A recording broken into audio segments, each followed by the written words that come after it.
Oi, eu sou a Mona Lisa Perrone e esse é o Item Mais da CNN. Os protestos na França, a polícia de Paris informou que o protesto já acabou. Pelo menos 42 pessoas foram presas. Manifestantes foram às ruas para protestar contra um projeto de lei que proíbe a filmagem de ações policiais. Abre aspas. A manifestação na França, mais do que em outros países, vai além de um direito. É um modo de expressão, um rito social, um componente instituído das relações entre os cidadãos e o Estado, fecha aspas. Essas frases abrem um editorial recente do tradicional jornal francês Le Monde. Nas semanas anteriores à publicação do texto, milhares de franceses saíram às ruas contra a nova Lei de Segurança Global do presidente Emmanuel Macron, já aprovada pela Assembleia Nacional. E a lei estabelece novas regras para a atuação das forças policiais na França. O que gerou tanta mobilização foi um artigo específico dela, o 24. Ele limita a liberdade dos cidadãos de filmar e difundir imagens de ações policiais. As punições para quem violar essa regra vão de 1 ano de prisão ao pagamento de multas, que podem chegar a 45 mil euros. Quase 277 mil reais. O objetivo, de acordo com o governo, é proteger a segurança física e psicológica dos agentes policiais. Para os críticos, é outra história. Esse artigo ameaça a liberdade de expressão e de imprensa, além de criar um cenário mais propício para o aumento da violência policial. Eu me chamo Emily, sou estudante da Escola de Jornalismo em Marselha, no sul da França. No dia 21 de novembro, eu participei da primeira manifestação contra a Lei de Segurança Global que aconteceu em Marselha. O que me motivou a manifestar foi que a lei afeta muito o meu futuro trabalho. Na verdade, eu me questiono muito sobre a liberdade de informação. Não penso que nosso objetivo seja colocar em perigo os policiais ou guardas ou então expor a identidade deles. Mas, na verdade, nosso objetivo é mostrar as coisas e não servir de tribunal midiático de forma alguma. Então, nesse momento, as ruas de Paris completamente lotadas, mesmo com toda esse clima tenso de confronto com a polícia, os manifestantes não deixam o local. Vários manifestantes encapuzados lançaram objetos contra a tropa de choque. A polícia respondeu com tiros e bombas de gás lacrimogêneo. Depois da reação nas ruas, Macron deu sinais de que poderia rever a redação do artigo, mas enfatizou que é preciso sim proteger as Forças Armadas do país. Nesse episódio do Item Mais, eu convido o Gustavo Glaudes Blum. Ele é doutorando na Unicamp, onde ele estuda geografia com o viés das relações internacionais. Gustavo, muito obrigada por aceitar conversar comigo e bem-vindo ao Item Mais. Mona Lisa, eu que agradeço a você, a produção, do episódio aí, e acho muito importante esse espaço de debate. Eu ouvi alguns episódios aí nos últimos meses e fiquei bem feliz de receber esse convite e debater com você e com uma audiência tão qualificada como a sua. Muito obrigada. Então vamos lá para o que está todo mundo esperando. Eu quero que você dê uma geral sobre o que realmente consiste, o que realmente tem nessa lei de segurança global do Macron de uma maneira geral. E aí a gente faz ali um pouquinho mais para frente as ressalvas dos pontos que mais estão repercutindo e preocupando as pessoas. Pode ser para começar, Gustavo? Claro, com certeza. A gente tem uma proposição de lei, na verdade, Ela foi encaminhada pelo governo francês recentemente, passou pela Assembleia Nacional e antes dela ir ao Senado, em votação para o Senado lá da França, começaram as manifestações em razão das várias proposições que essa lei apresenta.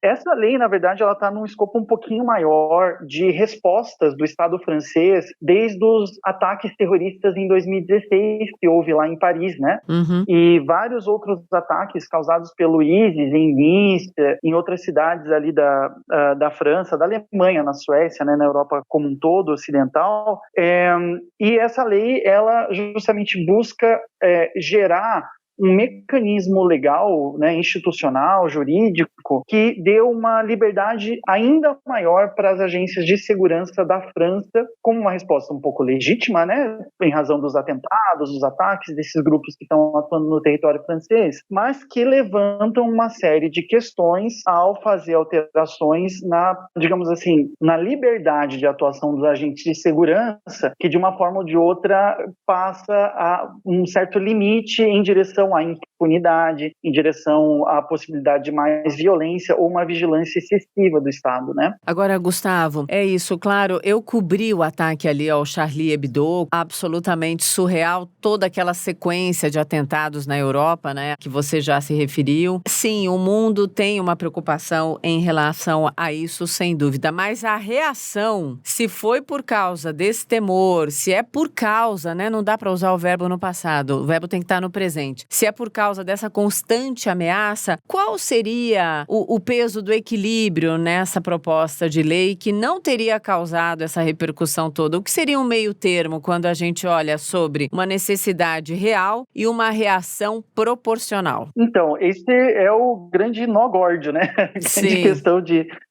vários milhões de dólares aí que a gente tem, né? Porque, na verdade, qual que é o grande problema? Eu vou falar um pouquinho a partir da geografia mesmo, né? Que é a minha área aí de pesquisa e tal. O que acontece? A gente tem, na verdade, um choque entre capacidade de ação, né? Se a gente pega, por exemplo, as redes terroristas, que eu acho que está mais claro na nossa cabeça, desde a Al-Qaeda, né? Mas desde os anos 80, mais ou menos, até 2015, mais ou menos até a guerra da Síria, uma coisa importante que elas representaram foi justamente um tipo de atuação territorial formada em rede, utilizando-se de mecanismos de comunicação em rede, como a internet, como celulares, ou mesmo tendo atuação direta em rede. Você vai se lembrar que lá no Charlie Hebdo, que você cobriu, foram ataques simultâneos em 5 lugares diferentes lá em Paris, né? Assim como no 11 de setembro de 2001, era para ser 5 lugares atingidos, mas um avião foi desviado e o outro caiu numa floresta. Então foram só 3, um em cada torre e o terceiro no Pentágono. Esse tipo de atuação, ele representa um desafio para o Estado como um todo, porque se as redes terroristas atuam justamente em rede, ou seja, conectando pontos diferentes, né, por meio de ligações específicas, o Estado ele atua em zona, né? O professor Rogério Herzberg fala muito isso, o Estado tem uma área zonal, ou seja, é um recorte onde ele pode atuar. E isso está muito na cabeça dos Estados. E é até uma impossibilidade de atuar em rede. Só que qual que é o problema? Que isso é uma realidade do Estado, né? Ele só pode atuar dentro do seu próprio território. O que acaba acontecendo é que as respostas que o Estado dá acabam tendo que tratar esse território como uma coisa só. E isso é um problema no caso do uso, por exemplo, de celulares. Eu não tenho como escolher, até por princípio de direito, né? Eu não posso escolher esse ou essa pessoa para vigiar o celular apenas dessas pessoas sem acabar incorrendo numa ditadura, num autoritarismo, alguma coisa assim, né? Uma quebra de privacidade, de direito individual. Então eu tenho que vigiar todos os celulares de todas as pessoas do meu território, porque é um instrumento jurídico que o Estado tem. Ou seja, liberdade jogada de lado, né? Se isso acontecer. Provavelmente não acontecerá, mas zero de liberdade. A liberdade da bandeira da França foi riscada, a frase. Exatamente. A igualdade também, né?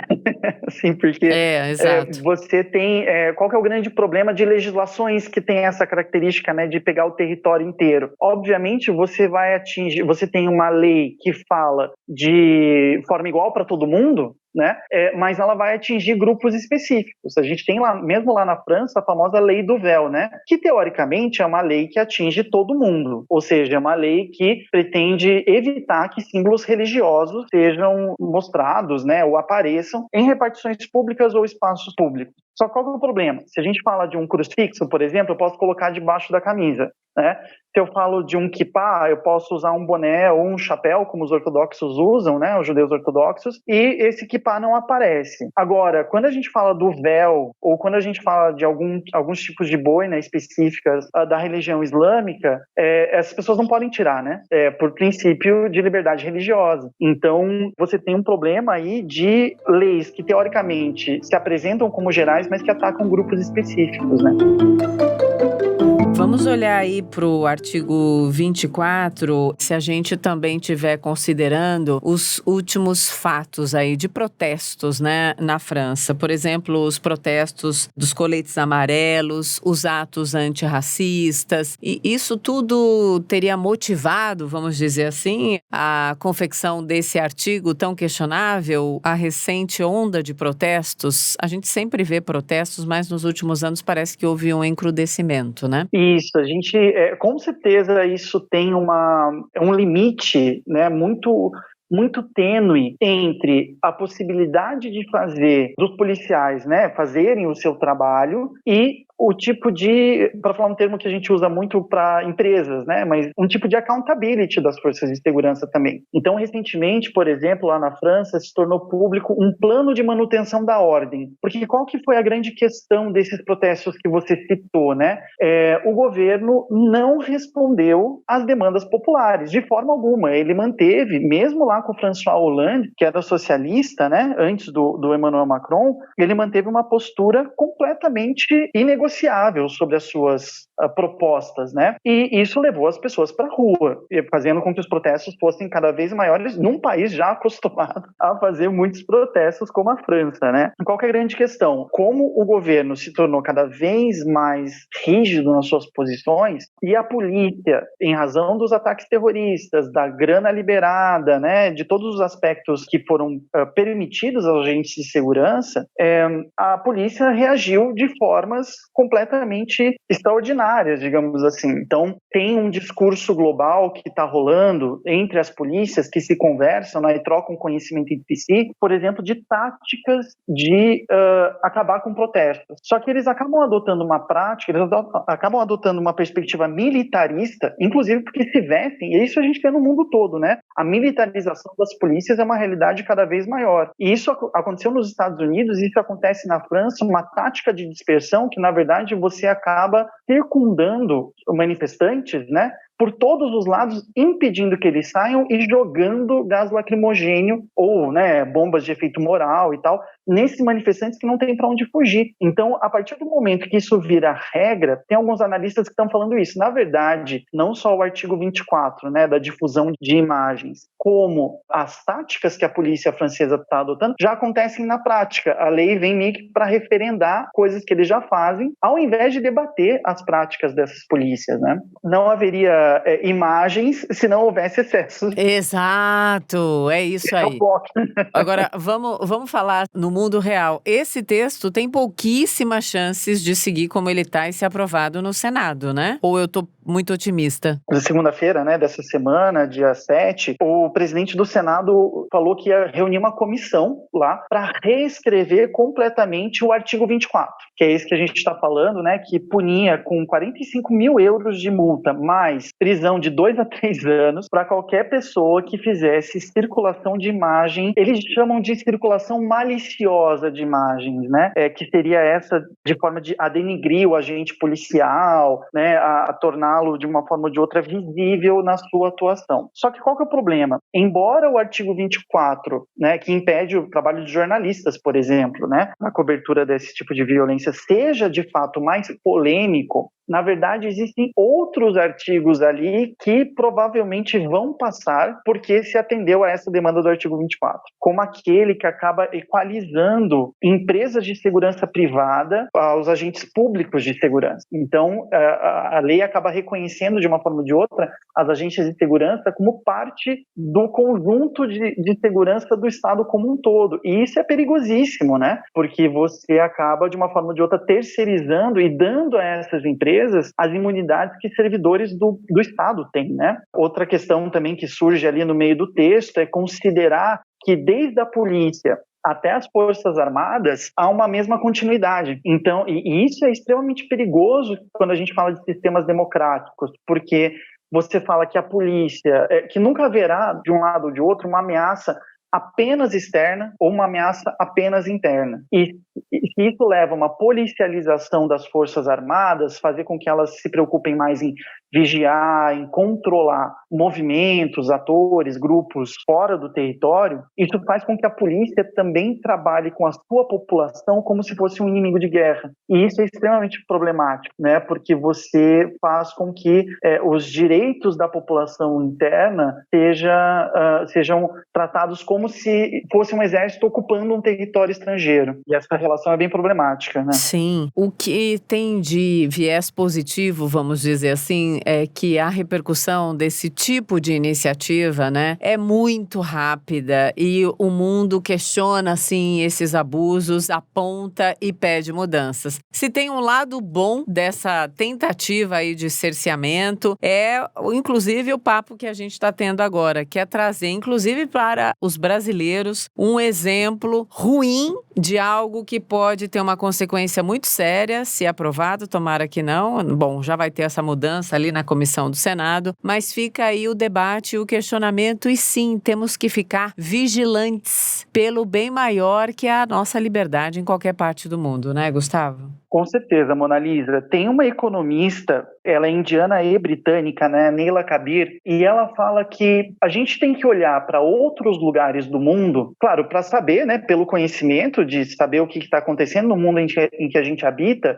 mas também para saber das histórias desses lugares, para poder observar as nossas histórias, assim. Isso. Então, eu concordo integralmente com o que você disse, eu acho que é exatamente isso. Se isso aconteceu lá, não é algo isolado, mas isso serve para a gente refletir alguns dias depois do assassinato por parte da PM de duas meninas, né, de duas crianças, 1000 dias depois do assassinato da Marielle Franco, como que se dá hoje em dia aqui no Brasil e na nossa região, né, na Colômbia, na Argentina, no Paraguai, no Chile, enfim, essa relação entre as forças de segurança, como aconteceu na Bolívia, né, os carabineiros do Chile, por exemplo, estão sendo conhecidos como a força que cega pessoas, porque nas manifestações pela nova Constituição lá no Chile, mais de 300 pessoas ficaram com lesões oculares em razão do uso de armamentos que são os mesmos usados lá na França e que são os mesmos usados aqui no Brasil por essas polícias anti-manifestação, né? Então, acho que conhecer essas realidades ajuda a gente a questionar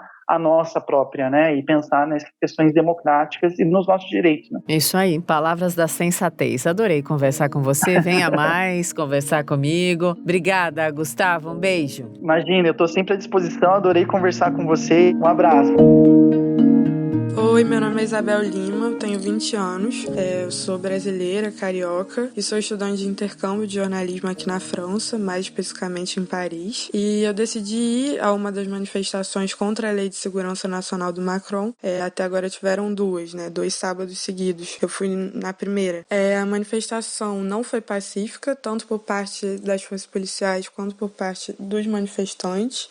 A França tem esse histórico, né, de manifestações não pacíficas, mas realmente foi um cenário de guerra, assim. Eu fui com a minha câmera, eu gosto de tirar foto em manifestação e tudo, e eu cheguei perto, assim, de onde estava o conflito maior, na Praça da Bastilha, e já senti o gás no olho, já tive que sair correndo, então realmente foi um cenário não pacífico, assim. Na segunda parte do Item Mais, eu converso com a jornalista Camila Cepeda. A Camila vive na França, gente, então ela está assistindo a todo esse movimento aí de perto. Camila, bem-vinda ao Item Mais. Muito obrigada, Mona Lisa. Obrigada a todos. Camila, conta pra gente sobre a reação dos franceses à lei e especificamente ao artigo 24. Eu preciso confessar antes do seu relato que quando eu li a primeira prévia aqui do nosso assunto, me deu meio que um frio na barriga, porque aqui no Brasil, muitas vezes, as imagens revelam o abuso da violência policial, o abuso e a total tentativa de cerceamento da atividade jornalística e da cidadania. Mas vamos lá, feita essa ressalva, quero te ouvir. Então, Mona Lisa, aqui o direito de manifestação dos franceses é um direito histórico, né? Então, assim, os franceses são muito conhecidos pela liberdade de expressão, por ter a liberdade de se expressar e de manifestar. Isso é histórico aqui na França. Então, os franceses, eles receberam isso, o sindicato dos jornalistas e todos os sindicatos envolvidos também, o artigo 24, que é o mais polêmico da lei, né? que ele dá aí essa lei de segurança global e esse artigo 24, para quem filmar a polícia, né, agentes da polícia, ele pode levar 1 ano de prisão e usar para prejudicar a imagem da polícia, pode ter uma multa de 45 mil euros, até 1 ano de prisão, e isso foi uma afronta. Eles disseram aqui, os sindicatos jornalistas, que a liberdade de expressão é totalmente ferida com esse artigo. E veio de uma série de acontecimentos aqui na França também de brutalidade policial. Vamos começar lá desde 2018, vamos começar de 2 anos, né, desses últimos 2 anos que a França enfrentou muitos protestos, começando lá pelos coletes amarelos no final de 2018, que avançou para 2019, né? E teve muita violência policial também, porque também teve muita violência dos chamados, né? Eles chamam aqui de cassés, são os vândalos. Então, assim, protestos, manifestações que antigamente eram bem pacíficas, se tornaram, são raros agora, é muito raro ter manifestação pacífica, então é tudo com muita violência. Então, de um lado, a polícia agride, né? E os vídeos mostraram isso, trouxeram à tona muitas dessas agressões, né? Desde lá de trás, do colete amarelo.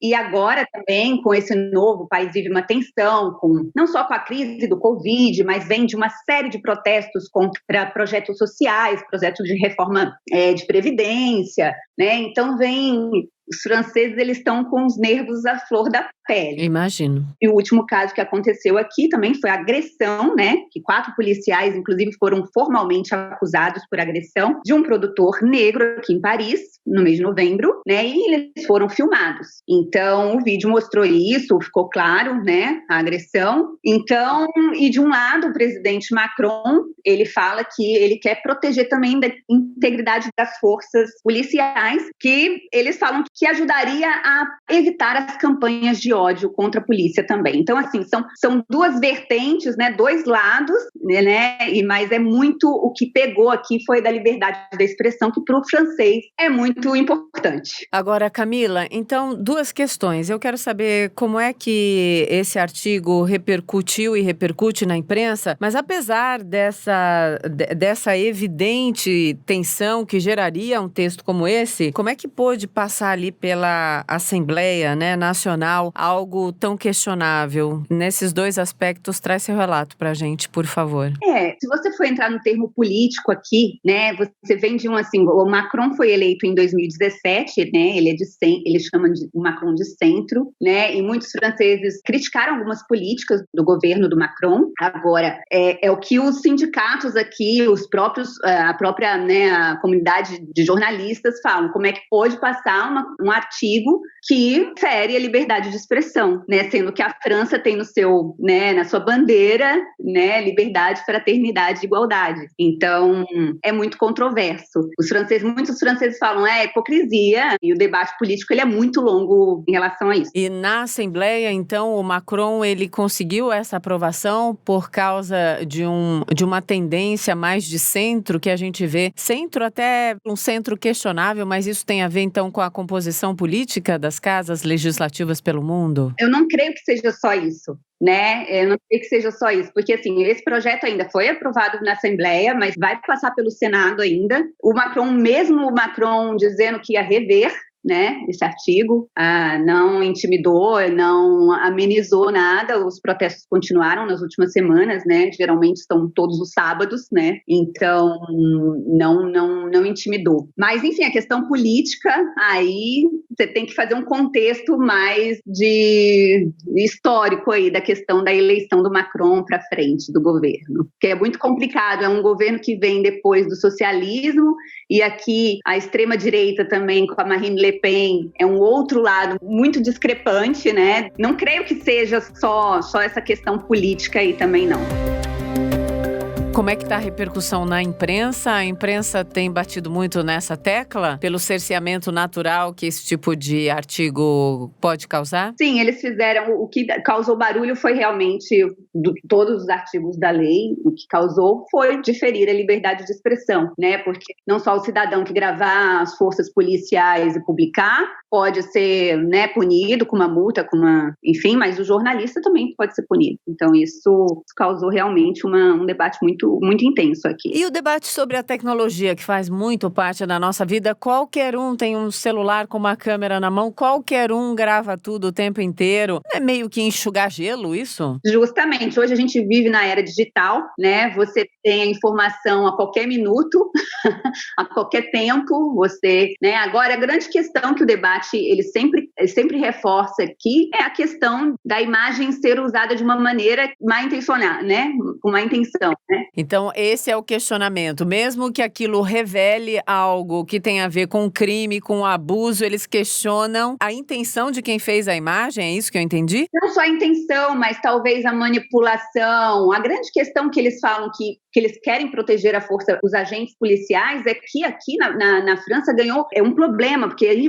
você entra no assunto do terrorismo também. E a gente teve aqui recentemente, né, 2 casos bem graves, que foi a morte de um professor aqui perto de Paris, numa cidade aqui perto de Paris. Depois teve o atentado lá em Nice, né, na igreja, inclusive com uma vítima brasileira, né? Então, assim, você vem com a questão do terrorismo também. O terrorismo, né, os movimentos radicais aqui fazem campanhas de ódio contra a polícia, né? Então, vem todo de um contexto assim que engloba não só esses protestos de fato que vocês veem aí no Brasil, que chegam aí da violência, mas engloba toda a questão que vem junto dela, e o terrorismo está entre elas, porque a gente vive essa tensão aqui, principalmente desde 2015, né? Então, a grande questão que o Macron fala é que ele quer proteger também as forças policiais. Agora, se esse artigo foi bem escrito, né?